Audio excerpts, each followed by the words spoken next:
নমস্কার বন্ধুরা, আপনাদের সকলকে আমার চ্যানেলে স্বাগত জানাচ্ছি। বন্ধুরা, এই হচ্ছে আমার ব্যালকনির তুলসীর মঞ্চ।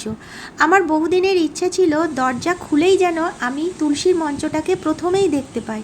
তো সেই ইচ্ছাটা আজকে পূরণ হয়েছে। আমি আজ নার্সারিতে গিয়েছিলাম, সেই ভিডিওটাও আপনাদেরকে দেখাবো, পুরো ভিডিওটা দেখাবো। তার আগে দেখুন আমার ব্যালকনিতে কত সুন্দর আজকে একটা জবা ফুল ফুটেছে।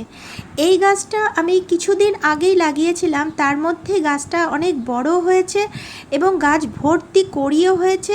3-4 দিন পর পর একটা করে ফুল ফুটে থাকে এই গাছটাতে। আর এখন ফুলের সাইজটাও কিন্তু অনেকটা বড় হয়েছে এবং গাছটা একদম সুস্থ।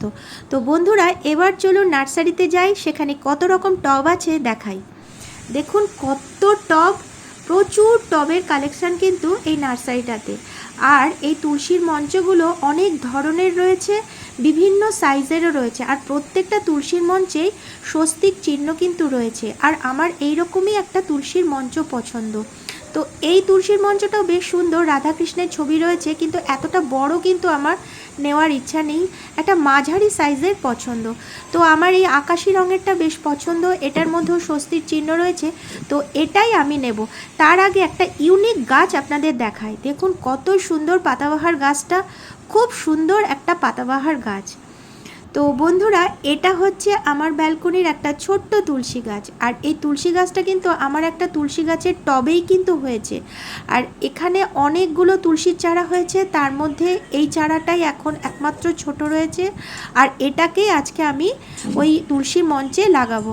তো প্রথমে আমি একটু মাটিটাকে হালকা করে নিচ্ছি, যাতে শিকড়টা না ছিঁড়ে যায়, সেইভাবে গাছটাকে তুলতে হবে।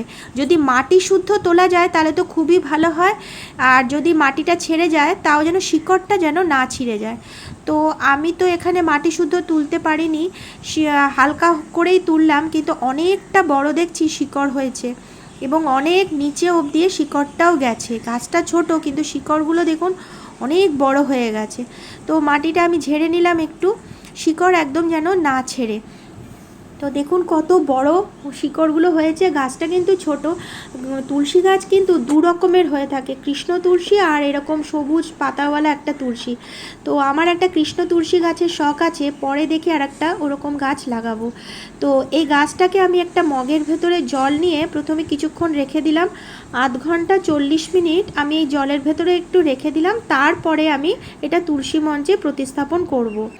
তো এই হচ্ছে আমার তুলসী মঞ্চ। আজকে আমি ওটা নার্সারি থেকে কিনে নিয়ে এসেছি, একদম হালকা চীনামাটির তৈরি, খুব ভারী না, কিন্তু খুব সুন্দর দেখতে।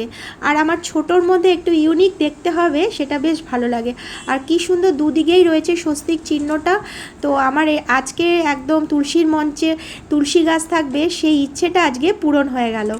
তো আমি মাটিটা তৈরি করে নিয়েছি। দেখুন আজকে আমি তুলসীর মঞ্চ কিনতে যাওয়ার আগেই আমি মোটামুটি মাটি তৈরি করে ছাদের মধ্যে একদম রোদে শুকাতে দিয়ে গেছিলাম।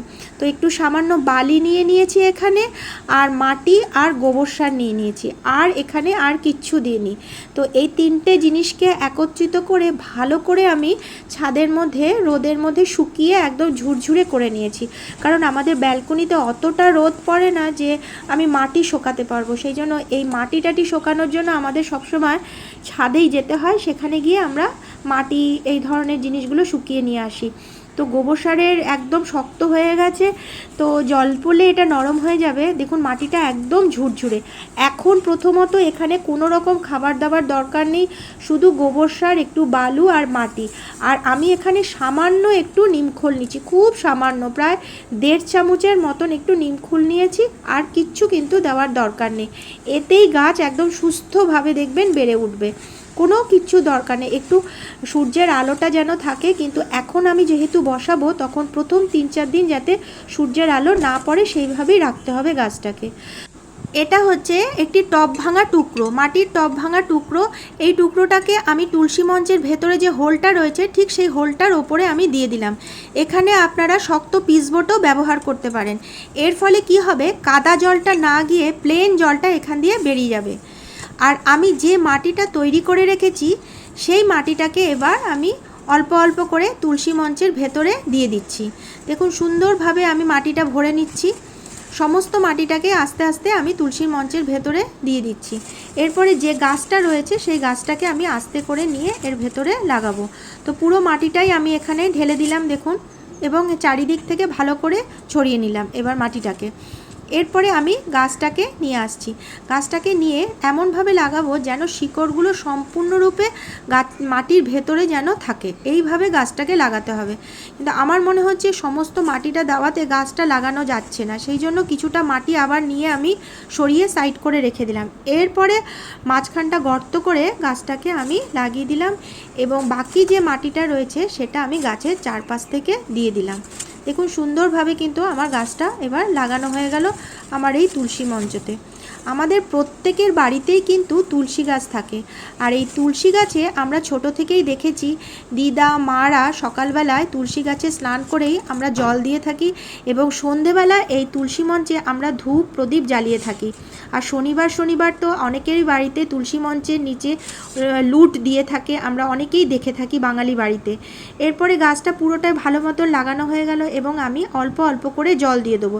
কিন্তু এখন যেহেতু লাগানো হলো সেহেতু এখন বেশ 4-5 দিন আমাকে একটু ছায়া জায়গাতেই এই গাছটাকে রাখতে হবে। এখন রোদে রাখলে কিন্তু গাছটা একদম মরে যাবে। আগামী 1 মাসের মধ্যে কোনো রকম এই তুলসী গাছে খাবার দাবার দরকার নেই। এইবার আমি গাছটাকে নিয়ে তুলসী মঞ্চটাকে নিয়ে সোজা আমার দরজার সামনে আমি এই গাছটাকে রেখে দিলাম, যাতে প্রত্যেক দিন সকালবেলা ঘুম থেকে উঠেই দরজা খুলেই যেন আমি আমার এই তুলসী গাছটাকে দেখতে পাই। আর এই জিনিসটা আমার বহু দিনের ইচ্ছা ছিল যে আমি তুলসী গাছটাকে সকালবেলা ঘুম থেকে উঠেই দেখতে পাবো। তো বন্ধুরা, আজকে আমার ভিডিওটা যদি আপনাদের ভালো লেগে থাকে তাহলে অবশ্যই একটি লাইক, সাবস্ক্রাইব ও আপনাদের পরিচিত বন্ধুবান্ধবদেরকে শেয়ার করে দেবেন, আর কমেন্ট বক্সে অবশ্যই লিখবেন কেমন লাগলো। তো আজকের মতন এখানেই শেষ করছি।